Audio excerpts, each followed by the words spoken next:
बिस्मिल्लाहिर्रहमानिर्रहीम। अस्सलाम वालेकुम नाज़रीन, आप यूट्यूब चैनल देख रहे हैं। मैं इमरान खान। कल हम एक स्पेस कर रहे थे, बहुत सारे ओवरसीज पाकिस्तानी उनकी जानिब से सवालात भी आए थे और वैसे भी मैसेजेस करके पूछते हैं कि हमने रोशन डिजिटल अकाउंट में पैसे भेजे, हम पाकिस्तान लीगल चैनल से पैसे भेजते हैं और हमने इमरान खान के ऊपर एतबार किया था, हमें इम्पोर्टेड हुक्मरानों के ऊपर एतबार नहीं है, तो क्या हम पैसे ना भेजें। तो मैंने उन सबसे वहां पर भी गुजारिश की थी और यहां भी गुजारिश करूं कि जो आप 1 रुपया भी भेजते हैं वो पाकिस्तान के फायदे में होता है। आप इस सिलसिले को बिल्कुल बंद ना करें। पाकिस्तान पे वक्ती तौर पे कब्जा हो गया है। मैं इसको कब्जा इसलिए समझता हूं कि पैसे का इस्तेमाल होता मैंने खुद देखा है, 2 नंबरी होती मैंने खुद देखी है। मैंने देखा किस तरीके से, और मेरे पास बाकायदा शवाहिद मौजूद हैं और बहुत सारी खबरें मौजूद हैं। बहुत सारी खबरें ऐसी होती हैं जिनके शवाहिद तो आपके पास नहीं होते, लेकिन आपको पता होता है कि एक्चुअली किया किसने और क्या हुआ है। बहुत सारी चीजों का मैं गवाह हूं, बहुत सारी चीजें मुझे हमेशा याद रहेंगी। ये हुकूमत गिरी नहीं है, इसको गिराया गया है और सबने मिलकर गिराया है। पाकिस्तान के इदारों ने, पाकिस्तान की सियासतदानों ने, पाकिस्तान की मीडिया ने, सबने मिलकर शब खून मारा है और शब खून मारने के बाद उन्होंने इमरान खान को तो निकाल दिया, अपनी हुकूमत तो बना ली, जोकरों की इंपोर्टेड हुकूमत बन चुकी है, लेकिन वो ये कब्जा ज्यादा देर तक बरकरार नहीं रख पाएंगे। उन्होंने इमरान खान से हुकूमत छीनते छीनते पूरा पाकिस्तान उसके हवाले कर दिया। अब वो जिस शहर में जाता है, जहां निकलता है, वहां अवाम का एक जम्मे गफीर होता है। लोग उसकी आवाज पे लब्बैक करते हैं। हर गली मोहल्ले, हर जगह पे, कोने में, हर जहां जाए वहां पे लोग इस वक्त इसी साजिश की बात कर रहे हैं, इसी ज्यादती की बात कर रहे हैं। तो ओवरसीज पाकिस्तानी जो है वो खातिर जमा रखें। ये जो मुल्क के ऊपर कब्जा हो गया है, ये कब्जा छुड़वा लिया जाएगा। हाँ, ये इलेक्शन लड़के आए, हुकूमत बना लें, जोकरों की इंपोर्टेड हुकूमत ना बनाए, एक नॉर्मल तरीके से इक्तदार में आए, अपनी हुकूमत बनाएं और चलाएं। लेकिन ये कोई तरीका नहीं है कि एक बनी हुई हुकूमत को आप पैसे के बलबूते के ऊपर बंदे खरीद के, उनके जमीर जगा के, इदारों से दबाव डलवा के, और जो कुछ इन्होंने किया वो सब कुछ आपके सामने है। किस तरीके से इन्होंने एक बनी बनाई हुकूमत को गिरा दिया है और कैसे एक आदमी को निकालने के लिए आधी रात को इन्होंने अदालतें तक खुलवा दी हैं। ये सारा कुछ हुआ इसी पाकिस्तान में हुआ। तो खातिर जमा रखें। मेरे ख्याल में ये पीछे हटने का वक्त नहीं है, ये वक्त मुकाबला करने का। मार्केट में खबर दी गई है कि शायद जल्दी आम इंतखाबात आने वाले हैं। इस हवाले से मेरी 2 राय है। एक तो यह है कि बजट से पहले तो ये हुकूमत गिरने नहीं देंगे। पाकिस्तान के बड़े इदारे, मुक्तदर हल्के, ताकतवर लोग या एस्टेब्लिशमेंट बजट से पहले हुकूमत नहीं गिरने देंगे। उनकी कोशिश होगी कि जून के पहले दूसरे हफ्ते के अंदर बजट पास करवा लिया जाए शहबाज शरीफ से।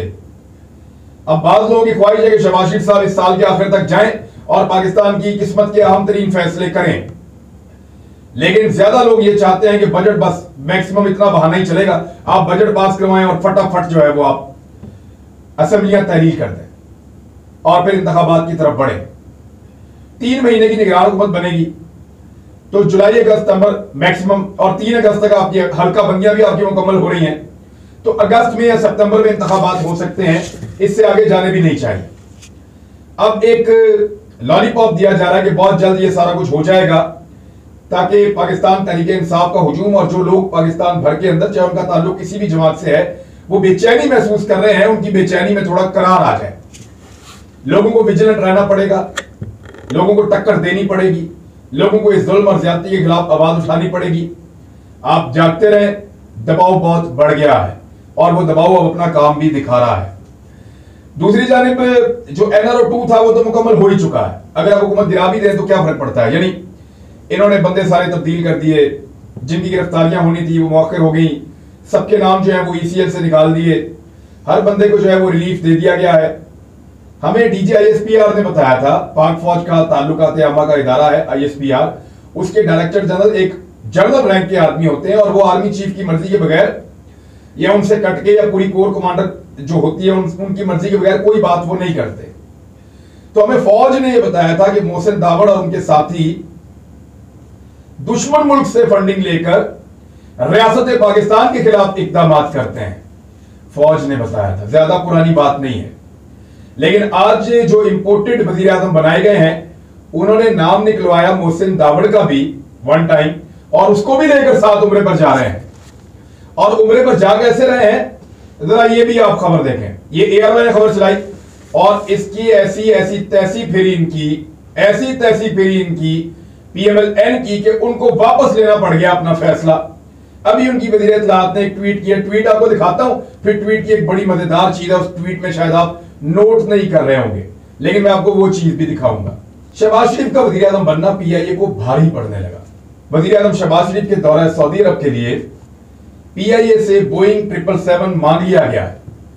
इमरान खान दौर में भी कभी भी बैरूनी मुल्क दौरे के लिए PIA का तैयारा इस्तेमाल नहीं किया गया। इसकी बहुत ज्यादा कैपेसिटी होती है, सैकड़ों लोग इसके अंदर बैठ के ट्रेवल कर सकते हैं। बोइंग 777 एक बड़ा बोइंग कंपनी का एक तैयारा है और इसमें बहुत खुली गुंजाइश होती है, ज्यादा लोग इसमें बैठते हैं, ज्यादातर ये बैरून मुल्क सफर के लिए इस्तेमाल होता है। तो ये इस तैयारे को इमरान खान साहब ने कभी भी इस्तेमाल नहीं किया, माजी में कभी नहीं मांगा। और उन्होंने जब दौरा चीन करने वाले थे इमरान खान साहब, तो उनके ऑफिस ने PIA से बोइंग तैयारे के अखराजात के बारे में पूछा था। तो जो तखमीना उस दौर में उन्होंने बताया था वो ये था कि 6 करोड़ रुपए का इनका खर्चा हुआ करेगा, यानी रोजाना के हिसाब से ये तैयारा बहुत महंगा पड़ेगा। और अब शहबाज शरीफ साहब ने इस तैयारे को तैयार रहने के लिए कहा है, उनके ऑफिस ने, ज़राए ने कहा है कि खुसूसी प्रवास इस्लामाबाद से मदीना, जद्दा, रियाज और वापस इस्लामाबाद आएगी। ज़राए का कहना था कि इमरान खान दौर में कभी भी बैरून मुल्क से दौरे के लिए PIA का तैयारा नहीं मांगा गया। और वज़ीर आज़म शहबाज शरीफ 27 अप्रैल को जा रहे हैं बैरूनी मुल्क दौरे के ऊपर, और उसके लिए उनको ये वाला तैयारा चाहिए। दे दी तैयारा इनको बहुत जरूरी तैयारा चाहिए और बड़ा तैयारा लेकर ये जाएंगे। मियां नवाज शरीफ साहब भी ऐसे ही बड़ा वाला तैयारा लेकर हमेशा जाया करते थे। इसको करते कैसे हैं? चंद दिन पहले वो तैयारा ग्राउंड कर दिया जाता है। वो रोजाना का जो नुकसान है ना, जो रोज का नुकसान है, वो तकरीबन 50-60 हजार डॉलर का रोज का नुकसान होता है PIA का। तैयारे को चंद दिन पहले खड़ा कर देते हैं, पूरा तैयारा खोला जाता है, उसके अंदर से तमाम वो एरिया खाली किया जाता है जिस एरिया को वजीर आजम ने इस्तेमाल करना है या उनकी फैमिली ने इस्तेमाल करना है। फिर वहां पे स्पेशल कैबिन जो है वो फिट किए जाते हैं लाकर, वो इन्होंने VVIP कैबिन रखे हुए हैं, वो लाकर वहां फिट किए जाते हैं, एविएशन के लोग फिट करते हैं। और फिर वहां पे स्पेशल कुर्सियां, मुलाजमों का एरिया, स्पेशल किचन, हर चीज वहां पे लगाई जाती है। फिर वजीर आजम पाकिस्तान नवाज शरीफ साहब जो है वो अपने रुफाका के साथ ट्रेवल किया करते थे। तो ऐसी ही एक ट्रेवलिंग शहबाज शरीफ साहब के लिए अरेंज की जा रही थी, जिस पे भी रोला पड़ गया। हेलीकॉप्टर में रोला डालने वाले हों या बाकी चीजों पे रोला डालने वाले हों, उनको ये तैयारा नजर नहीं आ रहा था, क्योंकि एक फौज, जफर मौज ये साथ लेकर जाते हैं, बुजरा की फैमिलियां, खानदान के सारे लोग, सहाफियों को भी साथ लेकर जाते हैं, दोस्त यार उनको भी साथ लेकर जाते हैं, मुलाजमीन उनको भी साथ लेकर जाते हैं। तो एक अयाश खानदान का इनका तरीकाकार हमेशा माजी में रहा है। उसी पे काम करना चाहते थे शहबाज शरीफ, लेकिन बाद में उन्होंने कहा नहीं, वो तो हम जो लोग जाएंगे वो अपने खर्चे पे जाएंगे। तो ऐसा नहीं होता। अगर आप सरकारी तैयारा लेंगे, वो तो बेचारे टिकट के पैसे देंगे, लेकिन रोजाना का नुकसान कौन भरेगा? वो तैयारा वहीं खड़ा रहेगा इतने दिन तक। तो अब ये उस बात से मुकर गए हैं। मरियम औरंगजेब ने ट्वीट किया, ट्वीट आप सुन लीजिए। पाकिस्तान की वज़ीर इत्तलाआत हैं, फरमाती हैं कि वज़ीर आज़म शहबाज शरीफ भी कमर्शियल प्रवास पर जा रहे हैं। वज़ीर आज़म शहबाज शरीफ अपने जाती खर्च पर सऊदी अरब जा रहे हैं। शहबाज शरीफ बतौर वज़ीर आला बैरून मुल्क सफर के अखराजात जाती जेब से करते रहे हैं। अच्छा, ये लिखते हुए ना इनको पता था लोग इनकी धुलाई करेंगे नीचे, और लोग बिल्कुल सुथराई कर देंगे, बता देंगे कि औकात क्या है और किस तरह के काम इनकी पार्टी माजी में करती रही है। तो इन्होंने भी अपना कमेंट बॉक्स बंद कर दिया है। मरियम औरंगजेब ने भी, ये रेड निशान के अंदर आप देखें, इन्होंने भी अपना कमेंट बॉक्स बंद कर दिया है। इससे पहले भी कुछ लोगों ने किया था, PTV ने भी अपना बंद कर दिया था, मुख्तलिफ महकमे कर रहे हैं, भारत इन्होंने भी बंद कर दिया है। ऐसी कौन सी बात है कि पाकिस्तानी कौम से आप लोग डरना शुरू हो गए हैं? ऐसी कौन सी चीज है जिससे आपको खौफ आना शुरू हो गया है? ये तो बड़े अच्छे लोग थे। ट्रोलिंग तो आप लोग अपनी सोशल मीडिया टीम से रोज करवाते हैं लोगों की, तो क्या हम भी अपना डर के मारे अपना कमेंट बॉक्स उसको बंद कर दें? उसको कहते हैं ना कि जमहूरियत की ये बात करते हैं और जमहूर को बोलने की इजाजत नहीं देते। अभी इन्होंने कमेंट बॉक्स बंद किए हैं, इनके मुंह भी बंद हो जाएंगे अगर इनकी हरकतें तब्दील ना हुई तो। ये शब खून मार के आए हैं, इन्होंने कब्जा किया हुआ पाकिस्तान की हुकूमत पर।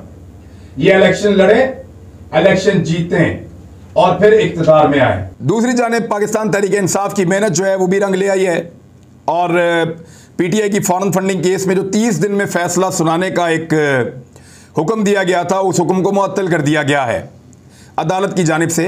इस्लामाबाद हाई कोर्ट के 2 रुकनी बेंच ने यह हुक्म दिया है।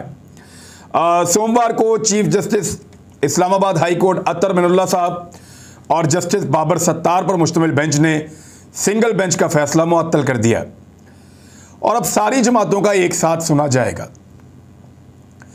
पीटीआई ये कहती है कि हमें सुने, हमें सजा दें, जो करना है जुर्माना करना है, सजा देनी है, जो करना है आप करें, लेकिन पीएमएलएन को और पीपल्स पार्टी को भी तो सुने, उनका भी तो केस देखें। ममनुआ फंडिंग का मामला है ना, कि फंडिंग ममनुआ है, सही फंडिंग इकट्ठी नहीं की गई, सबको सुने, सबका फैसला करें, एक साथ करें, उड़ा दें सबको आप। तो इस तरीके से पाकिस्तान तरीके इंसाफ के एक मौक़िफ़ की जीत हुई है और उनका एहतजाज और उनकी आवाज़ रंग लाई है। फ़िलहाल 30 दिन वाली तलवार उनके ऊपर से उतारी गई है और साथ साथ सारी पॉलिटिकल पार्टीज़ की ममनुआ फंडिंग का मामला अब इलेक्शन कमीशन में सुना जाएगा। इलेक्शन कमिश्नर के खिलाफ एहतजाज का सिलसिला जारी है। कल के दिन यानी मंगल वाले दिन पाकिस्तान तरीके इंसाफ के लोग मुल्क भर में इलेक्शन कमीशन के दफ्तर के सामने चीफ इलेक्शन कमिश्नर के खिलाफ एहतजाज करेंगे कि इस्तीफ़ा दो और घर जाओ। आप एक जानिबदार आदमी हैं, आप हमारे अहम फैसले या पाकिस्तान के आम इंतखाबात आप नहीं करवा सकते। मुनरिफ अराकीन के बारे में इनको लिख कर दिया हुआ कि इनको फारिग करो, उनको अभी तक फारिग नहीं किया। और आपको याद है ये मुनरिफ अराकीन क्या कहते थे? मुझे अच्छी तरह याद है। राजा रियाज, नूर आलम खान, वो बासित बुखारी, ये जितने सारे भी थे, बहुत सारे, ये सारे ये कहते थे कि इमरान खान को निकालना बहुत ज़रूरी है, ये मुल्क तबाह हो रहा है, महंगाई बहुत बढ़ गई है, बहुत बुरे हालात हैं। ये लोग सब ये कहते थे, मुनरिफ अराकीन। और हम इनके कहते थे कि आप इस्तीफ़ा दे दें और इस्तीफ़ा देकर आप दोबारा इलेक्शन लड़के आ जाएं, लेकिन आप इस्तीफ़ा तो दें।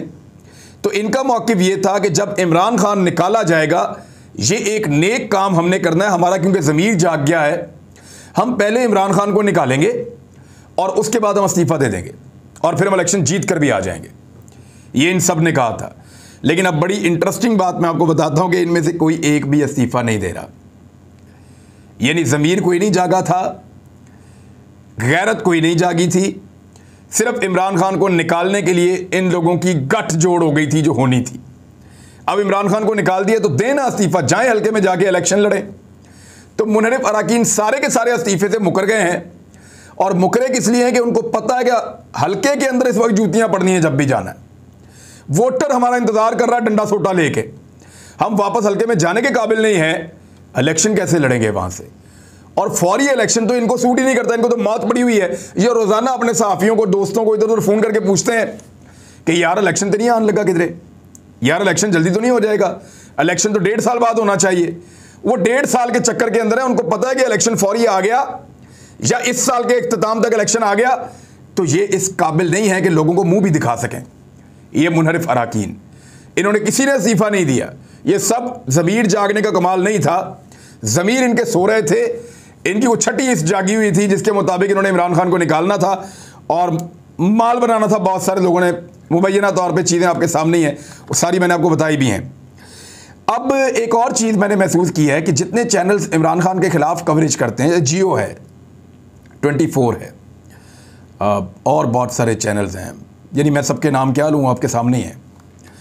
जितने चैनल इमरान खान के ख़िलाफ़ कवरेज करते हैं, सबके अपने अपने मफादात होते हैं ना, तो वो अपने चैनल के ऊपर तो इमरान खान के ख़िलाफ़ कवरेज कर रहे हैं, जो केबल के ऊपर आपके सामने आता है चैनल, लेकिन अपने अपने सोशल मीडिया के ऊपर जिस तरह वो ख़बर देते हैं, वहाँ वो इमरान खान को सपोर्ट कर रहे हैं सारे।